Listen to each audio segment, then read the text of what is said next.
ये बड़ी चीज़ है, ये बड़ी जानकारी है। देखिए श्याम सुंदर शर्मा जी, डॉक्टर शरद जी ने बहुत अच्छी बात बताई कि हम खुद ही डॉक्टर बन जाते हैं, और या हम सोचते हैं कि यार चलो डॉक्टर के क्या जाना, मेडिकल स्टोर से ही ले लेते हैं। अब वहाँ पर क्या लिया, क्या लेना था हमें, कितनी मात्रा लेनी थी, कितने दिन लेनी है, ऐसी बहुत सारी चीज़ें हो जाती हैं। क्या लगता है श्याम सुंदर शर्मा जी कि ये जो घटना हुई है इसके बाद तो अब चौंकना होगा, इसके बाद एक ऐसा मुहिम चलना चाहिए कि भाई कम से कम कहीं तो छोड़ दो। खाने में मिलावट की बात होती है, दवाइयों में मिलावट की बात होती है, और बहुत सारे ऐसे सामान है जिसके अंदर मिलावट की बात होती है, गेहूं, चावल, चीनी, हर जगह शिकायत आती रहती है कि यहाँ मिलावट, वहाँ मिलावट। कोई एक जगह तो छोड़ दी जाए, कितनी मिलावट करोगे भाई जी। देखिए संजय जी, राजस्थान में सीकर, झुंझुनू, भरतपुर, ये ग्रामीण इलाकों में, जो डॉक्टर साहब ने सही कहा कि ग्रामीण इलाकों में ये घटना हुई हमारे यहाँ भी।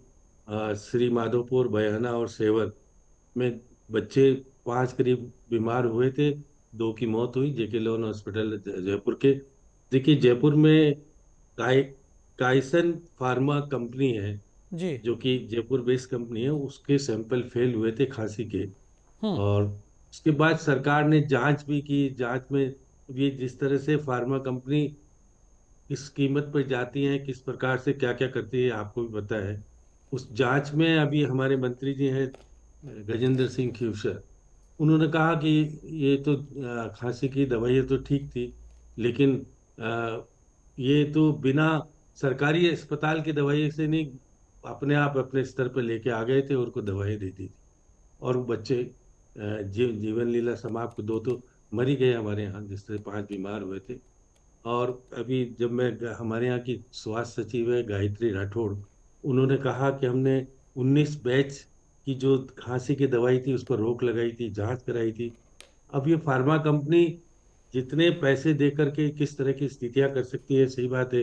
ग्रामीण क्षेत्र में ये घटना घटी है, और ग्रामीण क्षेत्र में बच्चों की दवा ज्यादा मात्रा में पिला देने के बाद वो सो गए, सोए रहे, वो तो होश में ही नहीं आए। फिर उसको पहले नीचे के स्तर पर भर्ती किया गया, फिर जयपुर तक आया गया रेफर करके जेके लोन में, फिर उनकी मौत हो गई 2 दिन के बाद।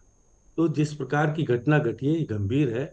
और जांच किस प्रकार से होती है, डॉक्टर साहब को पता है कि जो हमारे यहाँ कंट्रोलर है, मैं देख रहा था, ड्रग्स कंट्रोलर है राजा राम शर्मा, उसने कहा कि नियमों में ही परिवर्तन कर दिए। देखिएगा कि 15 से 16 फार्मा कंपनियों को बेचने पर रोक लगाई थी, लेकिन वही बात है, नाम बदल करके जिस प्रकार से उत्पादन करते हैं, जो कमाई का साधन है ये, और साधन के माध्यम से जिस प्रकार से सरकारी जांचें होती है, जांच में क्या होता है आपको भी पता है, ड्रग्स कंपनी किस प्रकार से पैसा दे करके क्या कुछ करा लेती है। उसके बाद कहती है, विधानसभा में प्रश्न उठा तो उसकी जांच पूरी नहीं हुई। नीति आयोग ने भी जो रोक लगाई थी उसका भी कोई प्रभाव नहीं हुआ। कह सकते हैं कि ग्रामीण इलाकों की चिकित्सा व्यवस्था जिस भगवान भरोसे है, क्योंकि डॉक्टर जो झोला छाप झोला छाप भी है और बहुत सारे अलग अलग तरह के। और सही बात है, ग्रामीण जाता है दवाइयों की दुकान पर, कब सिर्फ खरीद के ले आता है और बच्चों को दे देता है, और उस मात्रा में देता है देनी नहीं चाहिए थी। क्योंकि अब हमारे यहाँ की दवाई विक्रेता पर कोई कंट्रोल नहीं है कि भाई बिना दवाई, डॉक्टर की पर्ची के बिना दवाई मत दो, लेकिन दे देते हैं। और वो सही बात है, 2 और दवाई दे देते हैं अपने बेचने के लिए। तो इस प्रकार की जो सिस्टम है उसको रोक लगाने के लिए अब चिकित्सा विभाग कितना सक्रिय है ये भी आपको पता है। हमारे यहाँ तो मैं बता रहा हूँ कि मंत्री ने कहा कि हमारे यहाँ कोई नहीं गई, और वो सरकारी दवा के नहीं खरीद के लाए सरकारी अस्पताल से, वो तो कहीं प्राइवेट से खरीद के आ गए। भाई तो अब क्षेत्र तो आप ही का है चिकित्सा विभाग, तो कोई ग्रामीण क्षेत्र में चिकित्सा विभाग नहीं लगता है कि अगर वो दवा कंपनी प्राइवेट जो निजी दवाइयों की दुकानों पर वितरण कर रहे हैं, तो फिर जिम्मेदारी तो सरकार की है। आखिर ड्रग्स कंट्रोलर तो पूरे क्षेत्र का है, लेकिन लापरवाही होती है, लापरवाही का परिणाम बच्चों की जान कुछ पर जाता है। और ग्रामीण क्षेत्र में निश्चित रूप से जागरूक जनता नहीं है। वो कहती है कि भाई बच्चा बीमार हो गया, खांसी हो गई है, लाओ वहां से दवा लेके जाओ, उसको दे दो। और वो तो हमारे यहाँ तो पर्ची बता रहे थे कि भाई ये तो सरकारी दवा के यहाँ सेवर जो है वहां से लाए थे, और उसके बाद दवा दी थी, उसके बाद तबीयत बिगड़ी।